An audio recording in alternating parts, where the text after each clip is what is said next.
50 বছরে মাদক বিরোধী যুদ্ধে যুক্তরাষ্ট্রের অর্জন কি? 50 বছরেরও বেশি আগে 1971 সালের গ্রীষ্মে মার্কিন প্রেসিডেন্ট রিচার্ড নিক্সন মাদককে 1 নম্বর গণশত্রু ঘোষণা করে এর বিরুদ্ধে অভিযান শুরু করেন, যা পরবর্তীতে মাদক বিরোধী যুদ্ধ নামে পরিচিত হয়। এই নীতি যুক্তরাষ্ট্রের রাস্তাঘাটকে মাদকমুক্ত করা, পাচার নেটওয়ার্ক গুঁড়িয়ে দেওয়া এবং মার্কিন নাগরিকদের জন্য নিরাপদ পরিবেশ তৈরির অঙ্গীকার করেছিল। কিন্তু বাস্তবে দশকের পর দশক ধরে শাস্তিমূলক পুলিশি ব্যবস্থা ও সামরিক ধাঁচের দমনপীড়নের পরও যুক্তরাষ্ট্র রেকর্ড মাত্রায় মাদকের ওভারডোজজনিত মৃত্যু, পৃথিবীর অন্যতম সর্বোচ্চ কারাবন্দির দেশ এবং মাদক সরবরাহ বা চাহিদা কমানোর তেমন কোনো প্রভাব ছাড়াই মাদকের পেছনে $1 ট্রিলিয়ন বেশি ব্যয় করা রাষ্ট্রে পরিণত হয়েছে। এসব তথ্য সেন্টার ফর আমেরিকান প্রোগ্রেসের।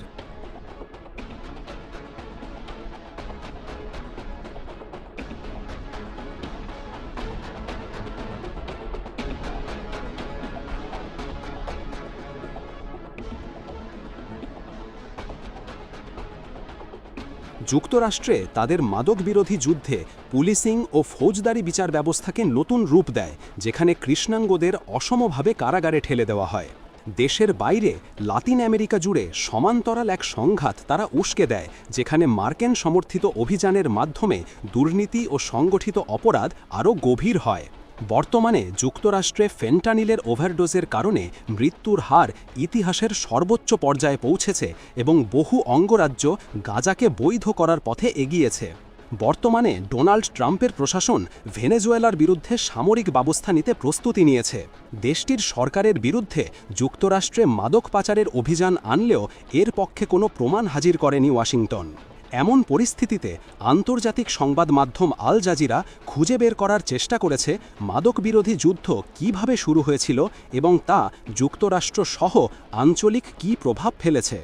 যেভাবে শুরু, যুক্তরাষ্ট্রের এক অস্থির রাজনৈতিক সময়ে মাদক বিরোধী যুদ্ধ শুরু করেন নিক্সন। 60-এর দশকের শেষ দিকে ভিয়েতনাম ফেরত সেনাদের মধ্যে হেরোইন ব্যবহার বৃদ্ধি পায়, তরুণীদের মধ্যে মাদকের ব্যবহার বাড়ে এবং যুদ্ধবিরোধী আন্দোলন তীব্র হয়।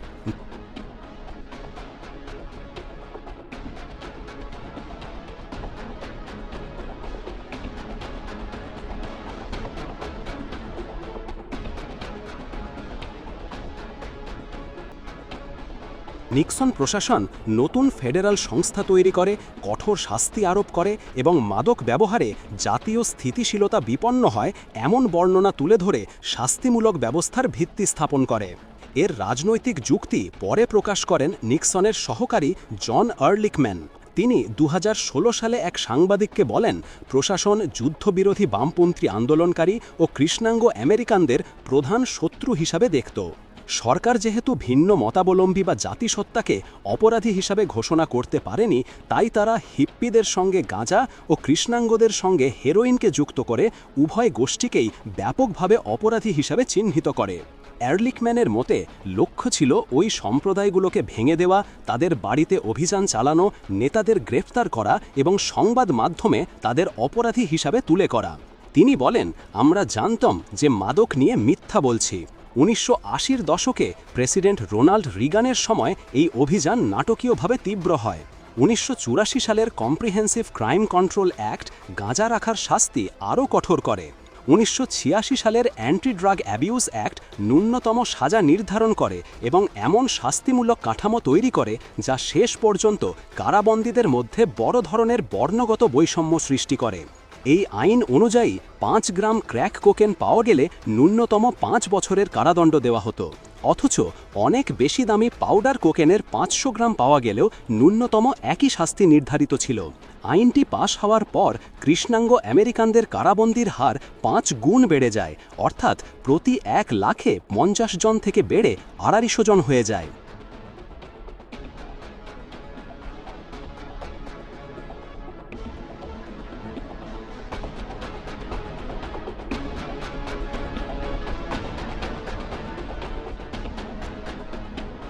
'90 ও 2000-এর দশকের প্রশাসন এই নীতিগুলো অব্যাহত রাখে।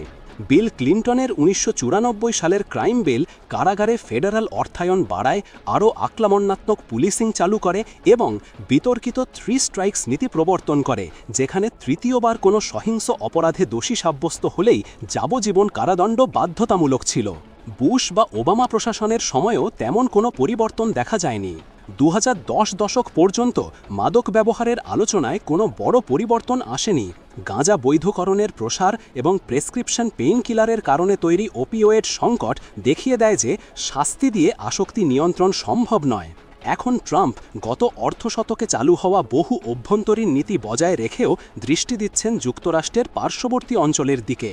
সাম্প্রতিক সপ্তাহে ট্রাম্প ভেনেজুয়েলার জলসীমার কাছে ক্যারিবিয়ানের ডজন ডজন নৌকায় মার্কিন সামরিক হামলার অনুমোদন দেন এবং এটিকে মাদক পাচার দমনের নতুন অভিযান হিসাবে উপস্থাপন করেন। তবে সমালোচকরা বলছেন এটি মূলত ভেনেজুয়েলার প্রেসিডেন্ট নিকোলাস মাদুরোকে ক্ষমতা থেকে সরাতে ট্রাম্পের কূটকৌশল। এখন পর্যন্ত যুক্তরাষ্ট্র কোনো প্রকাশ্য প্রমাণ দেখাতে পারেনি যেসব নৌপায় তারা হামলা চালিয়েছে সেগুলো মাদক বহন করছিল বা তাদের গন্তব্য ছিল যুক্তরাষ্ট্র। গণগ্রেফতার ১৯৭০-এর দশকের মাঝামাঝি থেকেই মাদক অপরাধীরা যুক্তরাষ্ট্রে ব্যাপক হারে কারাবন্দী হতে থাকেন। চূড়ান্ত পর্যায়ে বছরে ১৬ লাখ মাদক সংশ্লিষ্ট গ্রেফতারের ঘটনা ঘটেছে। ফেডারাল তথ্য অনুযায়ী এভাবে গ্রেফতারের ফলে যুক্তরাষ্ট্রের কারাবন্দী সংখ্যা ১৯৭০-এর দশকের শুরুর দিকে ৩ লাখ থাকলেও ৪ দশক পরে হয়ে যায় ২ মিলিয়নেরও বেশি। সবচেয়ে ক্ষতিগ্রস্ত হয় কৃষ্ণাঙ্গ সম্প্রদায়। বিভিন্ন জাতিগোষ্ঠীতে মাদকের ব্যবহার থাকলেও কৃষ্ণাঙ্গদের গ্রেফতারের হার বহু বছর ধরেই বেশি। সেন্টেন্সিং প্রজেক্টের তথ্য অনুযায়ী যুক্তরাষ্ট্রে মোট জনসংখ্যার ১৫%-এরও কম কৃষ্ণাঙ্গ, অথচ মাদক সংক্রান্ত অভিযাতে মোট গ্রেফতারের ১/৪ বেশি তারাই। ২০১০-এর হিসাব অনুযায়ী গাঁজা রাখার অভিযাতে কৃষ্ণাঙ্গদের গ্রেফতারের সম্ভাবনা শ্বেতাঙ্গদের তুলনায় ৩.৭ গুণ বেশি ছিল। সান্তা ক্লারা বিশ্ববিদ্যালয়ের মার্কুলা সেন্টারের গবেষণা অনুযায়ী ১৯৮৬ সালের অ্যান্টি ড্রাগ অ্যাবিউজ অ্যাক্ট এবং ক্র্যাক ও পাউডার কোকেন রাখার শাস্তির মধ্যে ব্যাপক বৈষম্য এই বর্ণগত বৈষম্যের অন্যতম কারণ। ক্র্যাক কোকেন তুলনামূলক সস্তা এবং প্রধানত কৃষ্ণাঙ্গ অধিষ্ঠিত এলাকার দরিদ্রদের জন্য সহজলভ্য হওয়ায় সেসব এলাকার বহু কৃষ্ণাঙ্গ কারাগারে গিয়েছেন।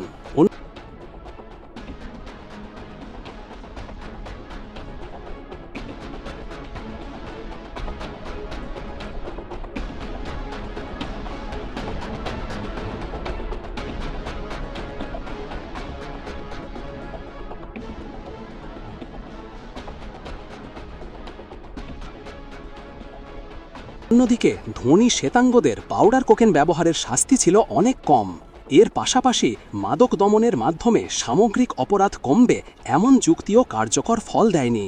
রিগানের ১৯৮৪ সালের অপরাধ বিষয়ক আইন পাশের পর যুক্তরাষ্ট্রে হত্যার হার বরং বাড়ে এবং ১৯৯১ সাল পর্যন্ত তা বাড়তেই থাকে। একই সময়ে আসক্তিকে জনস্বাস্থ্য সংকট হিসাবে বিবেচনা করতেও যুক্তরাষ্ট্র ব্যর্থ হয়েছে। আইনের প্রয়োগ বাড়লেও চিকিৎসা ও মানসিক স্বাস্থ্য সহায়তায় ব্যয় কমে যায়। ব্যবহার কমার পরিবর্তে পরিবেশ পরিস্থিতি মানুষকে মাদকের আরও জটিল রূপের দিকে ঠেলে দেয়। এ সংক্রান্ত অপরাধ কমাতে মাদক রাখার অপরাধকে দমনের ওপর জোর দেওয়ার সেই প্রবণতা এখনও বদলায়নি। ২০২০ সালে পুলিশ ১১ লাখেরও বেশি মানুষকে গ্রেফতার করে, অধিকাংশকেই মাদক রাখার অভিযাতে। প্রিজন পলিসি ইনিশিয়েটিভের হিসাব অনুযায়ী বর্তমানে যুক্তরাষ্ট্রে প্রায় ৩,৬০,০০০ মানুষ মাদক সংক্রান্ত অভিযাতে কারাবন্দী এবং আরও কয়েক লাখ মানুষ প্রবেশন বা প্যারোলে রয়েছেন। এতে কোনো সুফল আসেনি। ন্যাশনাল ইনস্টিটিউট অন ড্রাগ অ্যাবিউজের তথ্য অনুযায়ী যুক্তরাষ্ট্র এখন ইতিহাসের সবচেয়ে ভয়াবহ মাদক সংকটের মুখোমুখি। প্রতি বছর ১ লাখেরও বেশি মানুষ মাদকের ওভারডোজে মারা যাচ্ছে, যার প্রধান কারণ ফেন্টানিলের মতো সিনথেটিক ওপিওয়েড। সবচেয়ে আশ্চর্যের বিষয়, ১৮ থেকে ৪৪ বছর বয়সী আমেরিকানদের মৃত্যুর প্রধান কারণ এখন মাদকের ওভারডোজ। মাদক বিরোধী যুদ্ধ যেভাবে লাতিন আমেরিকায় ছড়িয়ে পড়ে, মাদক বিরোধী যুদ্ধ শুধু যুক্তরাষ্ট্রের ভেতরেই সীমাবদ্ধ থাকেনি। ১৯৮০-এর দশকে ওয়াশিংটন লাতিন আমেরিকার মিলিটারি ও পুলিশ বাহিনীকে অর্থায়ন ও প্রশিক্ষণ দেয় যাতে উৎস থেকেই মাদক পাচার দমন করা যায়। লাতিন আমেরিকা ওয়ার্কিং গ্রুপের তথ্য অনুযায়ী ২০০০ সাল থেকে যুক্তরাষ্ট্র প্ল্যান কলম্বিয়া নামে পরিচিত কর্মসূচির অধীনে কলম্বিয়ায় অন্তত $10 বিলিয়ন ব্যয় করে, যার বড় অংশ ব্যয় হয় সুরক্ষা বাহিনীর জন্য এবং কোকা ফসল ধ্বংসে। কলম্বিয়ার মানবাধিকার সংগঠন ও ট্রুথ কমিশনের তথ্য অনুযায়ী এতে কিছু সশস্ত্র গোষ্ঠী দুর্বল হলেও কোকা চাষ আবারও রেকর্ড পরিমাণে ফিরে আসে আর সাধারণ মানুষকে এর চরম মূল্য দিতে হয়। 1985 থেকে 18 সাল পর্যন্ত প্রায় 4,50,000 মানুষ এই সংঘাতে নিহত হন। মেক্সিকো সরকার 2006 সালে যুক্তরাষ্ট্রের গোয়েন্দা সাহায্য ও সরঞ্জাম নিয়ে যে অভিযান শুরু করে তা মাদক কার্টেলে ভাঙন ও প্রভাবক্ষেত্র দখলের লড়াইয়ে ঢেউ তোলে। কাউন্সিল অন ফরেন রিলেশনসের তথ্য অনুযায়ী এরপর থেকে 4,60,000-এরও বেশি মানুষ নিহত এবং আরও কয়েক হাজার মানুষ নিখোঁজ হয়েছেন। কার্টেলগুলো চাঁদাবাজি, জ্বালানি চুরি ও মানব পাচার সহ বিভিন্ন অপরাধে জড়িয়ে পড়ে। পাশাপাশি পুলিশ ও স্থানীয় সরকারেও দুর্নীতি ছড়িয়ে পড়ে। জাতিসংঘের মাদক ও অপরাধ দপ্তর UNODC বলে, এসব দমনপীড়নের ফলে মাদক পাচারের রুট বদলে হন্ডুরাস, গুয়াতেমালা ও এল সালভাডোর সহ মধ্য আমেরিকার দেশগুলোর মধ্য দিয়ে নতুন পথ তৈরি হয়েছে। যুক্তরাষ্ট্র এখনও সন্দেহজনক মাদক পাচারকারীদের লক্ষ্য করে মিলিটারি অভিযান চালিয়ে যাচ্ছে। গত 2 সেপ্টেম্বর থেকে ক্যারিবিয়ান সাগর ও প্রশান্ত মহাসাগরে মাদক পাচারকারী সন্দেহে পরিচালিত 21টি মিলিটারি হামলায় 83 জনেরও বেশি মানুষ নিহত হয়েছেন।